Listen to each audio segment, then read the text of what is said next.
50대 중반을 넘긴 남자가 예쁜 여성을 봐도 전혀 설레지 않는다고 할 때 이것이 자연스러운 현상일까요? 아니면 뭔가 문제가 있는 걸까요? 대한민국 중년 남성들이 가장 솔직하게 털어놓고 싶어도 차마 말하지 못하는 이야기가 바로 이것입니다. 젊었을 때 그토록 뜨거웠던 욕망이 언젠가부터 스르르 사라져버린 자신의 변화를 바라보며 이것이 남자로서 끝난 것인지 아닌지 혼란스러워하죠. 그런데 여기에는 우리가 전혀 몰랐던 놀라운 진실이 숨어 있어요. 실제로 한국 남성의 성욕은 20대 초반에 정점을 찍고 30대 후반부터 매년 1%씩 감소합니다. 70대에는 30대의 절반, 80대에는 3분의 1 수준까지 떨어져요. 남성 호르몬이 해마다 조금씩 줄어들면서 생기는 자연스러운 현상이죠. 하지만 여기서 놓치면 안 되는 중요한 사실이 있어요. 호르몬 수치는 똑같이 떨어져도 어떤 남성은 60대가 넘어서도 40대의 활력을 보이고 어떤 남성은 50세에 이미 70대보다 낮은 수치를 보인다는 거예요. 그 차이는 바로 무엇일까요? 단순히 나이 때문이 아니라는 거죠. 의사들이 가장 큰 원인으로 지적하는 것은 만성적인 음주 습관과 흡연이에요. 나이를 탓하기 전에 술과 담배부터 끊어야 한다는 말이 바로 이런 이유에서 나온 거거든요. 실제로 남성 호르몬 치료를 받지 않더라도 운동과 체중 조절만으로 남성 호르몬 수치가 올라갈 수 있다는 연구 결과도 있어요. 성욕이 사라진 중년 남성들을 만나보면 대부분 이런 공통점이 있어요. 매일 밤 늦게 퇴근해서 집에 오면 피곤해 지쳐 아무것도 하고 싶지 않아요. 직장에서는 상사와 부하 직원 사이에서 눈치를 보고 집에서는 아내와 자녀들의 요구사항을 들어줘야 하고 동시에 나이든 부모님을 돌봐야 하는 샌드위치 세대의 부담감이 어깨를 짓눌러요. 여기에 한국 사회 특유의 남성에 대한 기대치가 더해집니다. 가장으로서 경제적 책임을 다해야 하고 가족을 보호해야 하고 항상 강해 보여야 한다는 압박감이요. 이런 스트레스가 쌓이고 쌓이면 뇌에서 성욕을 차단해버려요. 생존이 우선이니까 번식 욕구는 뒤로 밀리는 거죠. 업무 스트레스, 상사나 부하 직원 간 또는 부부관계나 가족 간의 갈등, 경제적인 책임이나 가장으로서의 부담감 등 반복되는 중년의 스트레스는 성욕과 발기 능력에 악영향을 끼친다는 의학적 연구 결과도 있어요. 그런데 정말 흥미로운 건 이런 남성들도 새로운 환경에서는 달라진다는 거예요. 젊고 건강하며 새롭고 신선한 여성이 나타나고 그 여성과 관계를 맺을 기회가 생기면 나이와 상관없이 다시 들끓게 되는 게 남성의 본능이거든요. 이는 진화 심리학적으로도 설명이 가능해요. 남성은 최대한 많은 여성과 관계하는 것이 생존에 유리하도록 설계되어 있으니까요. 실제로 중년 기혼 남성들이 성매매 업소를 찾는 빈도가 높은 것도 이 때문이에요. 결혼하고 나이가 들었다고 해서 성욕 자체가 사라진 게 아니라 익숙한 관계에서 느끼는 자극이 줄어든 거죠. 계속 보던 배우자보다는 새로운 자극을 원하는 것이 남성의 생물학적 특성이거든요.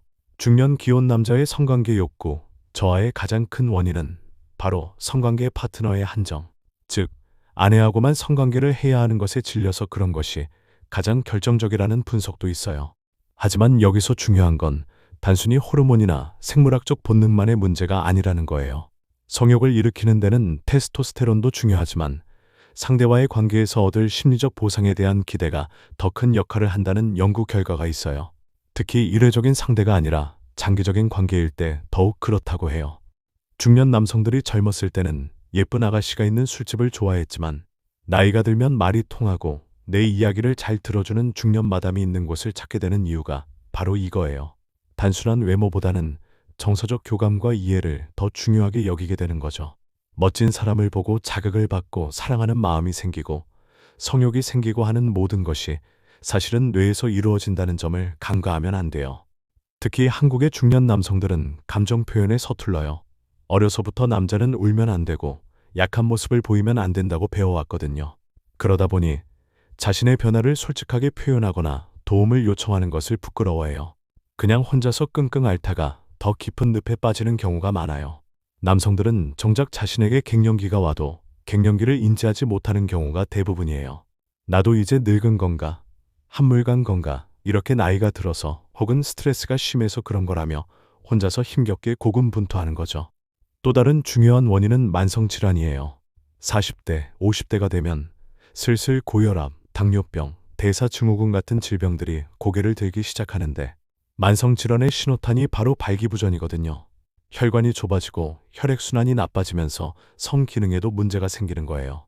남성 호르몬의 혈중 농도가 감소하면 지방 분해가 저하되기 때문에 복부 비만이 유발되고 근육량 및 근력 저하, 골다공증, 탈모나 체모 감소, 안면 홍조, 피부 변화 등이 나타나기도 해요. 여기에 음주와 흡연까지 더해지면 상황은 더욱 악화되죠. 술은 혈중 남성 호르몬 수치를 감소시키고 중추신경의 활동을 억제해 성욕 저하와 성반응 감퇴, 발기부전을 유발해요. 담배는 음경혈관을 수축시키고 동맥경화를 자극하여 음경발기 기전 자체를 방해해서 발기부전을 유발하고 음경해면체 조직을 파괴하고 정자의 질에도 나쁜 영향을 줄 수 있어요. 그럼 이런 상황에서 어떻게 해야 할까요? 먼저 자신의 변화를 자연스럽게 받아들이면서도 포기하지 않는 태도가 중요해요. 나이가 들면서 성욕이 변화하는 것은 당연하지만 그것이 끝을 의미하지는 않거든요. 실제로 비아그라를 5년 이상 복용하고 있는 105명의 남성을 대상으로 한 조사에서 98%가 고령이라도 건강하면 성생활을 하는 것이 바람직하다고 답했어요. 이들에게 발기부전 치료제를 언제까지 복용하고 싶은지 물었더니 평균 72세까지라고 했고 나이가 많을수록 그 기간을 더 연장하고 싶어 했어요. 중년 남성의 성욕 회복을 위해서는 무엇보다 생활습관 개선이 우선이에요. 규칙적인 운동과 체중 조절만으로도 남성 호르몬 수치를 올릴 수 있거든요. 특히 근력 운동은 테스토스테론 분비를 직접적으로 촉진해요. 갱년기를 극복하는 길은 이러한 생활 습관을 바꾸고 적절한 음식 섭취와 꾸준한 운동을 하는 것이라고 전문의들도 강조하고 있어요. 충분한 수면도 중요해요.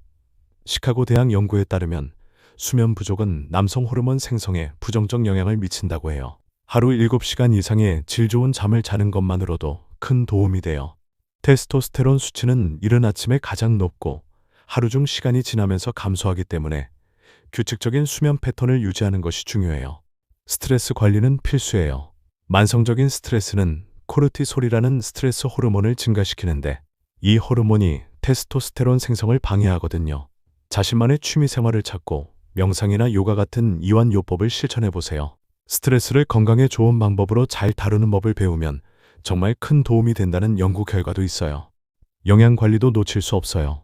아연이 풍부한 굴, 견과류, 씨앗류를 챙겨 먹고 비타민 D가 많은 연어, 고등어, 참치도 좋아요. 오스트리아 연구팀이 2299명의 남성을 대상으로 조사한 결과 비타민 D 혈중 수치가 높은 그룹이 테스토스테론 수치도 월등히 높게 나타났다고 해요. 비타민 C는 스트레스 호르몬인 코르티솔 수치를 낮추며 아연과 마찬가지로 우리 몸의 테스토스테론 생성을 유도하니까 충분히 섭취하세요. 하지만 가장 중요한 것은 파트너와의 관계 개선이에요. 성욕은 단순히 생물학적 충동이 아니라 관계적 맥락에서 일어나는 복합적인 현상이거든요. 상대방과 깊은 대화를 나누고 서로의 변화를 이해하고 받아들이며 새로운 친밀감을 만들어가는 것이 중요해요. 자주 만나고 대화를 나누고 그 사람으로부터 인정받고 호감을 느끼는 계속적인 관계가 있어야 비로소 마음이 동하게 될 거라는 전문가들의 조언도 있어요. 많은 중년 부부들이 성관계 횟수에만 집중하는데 사실 양보다는 질이 훨씬 중요해요. 서로에게 집중하고 충분한 시간을 갖고 다양한 방식의 친밀감을 탐색해 보세요. 성관계가 아니더라도 스킨십, 마사지, 함께 목욕하기 같은 방법들로도 충분히 친밀감을 높일 수 있어요. 어떤 일도 섹스만큼 상대에게 집중을 요하지 않는다는 말이 있을 정도니까요. 성욕이 안 생기고 성관계를 안 하게 되면 부부 생활에 악순환이 일어날 수 있어요. 특히 남자도 여자도 50대를 기점으로 갱년기와 폐경기를 겪게 되는데 이 시기에는 서로에 대한 이해와 배려가 더욱 중요해져요. 남자 역시 여자처럼 갱년기가 되면 가슴이 불안하게 뛰기도 하고 식은땀이 나며 잠을 못 이루기도 하고 성욕이 없어지고 어떤 일에도 흥미가 생기지 않는 증세들이 나타나거든요. 또한 전문가의 도움을 받는 것도 고려해 보세요. 비뇨기과에서 호르몬 수치를 검사받고 필요하다면 호르몬 보충요법을 받을 수 있어요. 요즘은 먹는 약, 바르는 젤, 붙이는 패치 등 다양한 치료법이 있으니까 부담 갖지 마세요. 현재 가장 많이 사용되는 남성 호르몬 제제는 주사제, 경구용 약물, 경피형 겔이며 이 중 가장 많이 사용되는 것은 주사제라고 해요. 2주에서 3주에 한 번씩 근육주사를 맞으면 효과적으로 혈중 농도를 유지할 수 있다고 하네요. 심리적 원인이 크다면 상담을 받는 것도 좋아요. 우울증이나 불안감이 성욕을 억제하는 경우가 많거든요. 전문가와 함께 스트레스의 원인을 찾고 해결책을 모색하다 보면 자연스럽게 성욕도 돌아올 수 있어요. 원인이 심리적인 경우 행동치료를 포함한 다양한 심리치료가 도움이 될 수 있고, 부부관계 문제를 다루는데 상담이 도움을 줄 수 있다는 의학적 권고도 있어요. 무엇보다 자신을 너무 몰아세우지 마세요.